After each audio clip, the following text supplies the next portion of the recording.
तर आज आहे पत्ताकोबीची भाजी, भात, पोळी. आणि मी रात्री 9 वाजता 10 वाजता येणार. तुला करणार का दिवसभर? म्हणजे तुला काही फरकच नाही पडत.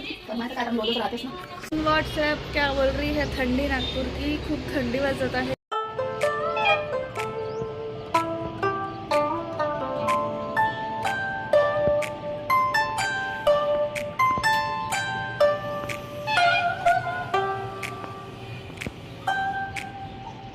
सो हे एव्हरीवन, इथे मी उठलेली होती आणि मला उठायला लिटरली 15 ते 20 मिनटं लागतात.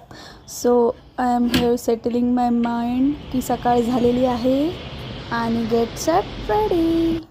सो हे एव्हरीवन, गुड मॉर्निंग. व्हाट्सएप क्या बोल रही है ठंडी नागपूर की. खूप थंडी वाजत आहे. इच्छा तर नाही होत आहे, पण आजपासून माझी शिफ्ट 11 to 9 आहे.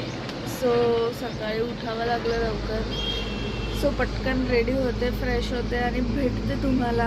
आज ब्लॉग सकाळपासून सुरू करावं लागेल, कारण मी तर रात्री 10 वाजता येईल. मग तेव्हा तर एडिट करून अपलोडच होईल ब्लॉग. सो बने रहिए, देखते हैं आज दिन में क्या क्या होता है. So stay tune. मैं मिलती हूँ आपको फ्रेश होके.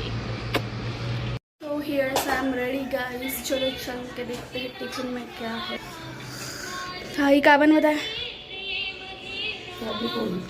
काय पोळी बनवत आहे, भाजी पोळी.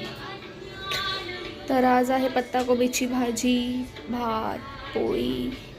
आणि मी रात्री 9 वाजता 10 वाजता येणार. तर तुला करमेन का दिवसभर? मला कामातच वेळ असेल. म्हणजे तुला काही फरकच नाही पडत. करमायचं काय, आता मी रोजच राहतेस ना. ओके. सो पोळी गरम आहे म्हणून मी वाट पाहत होते.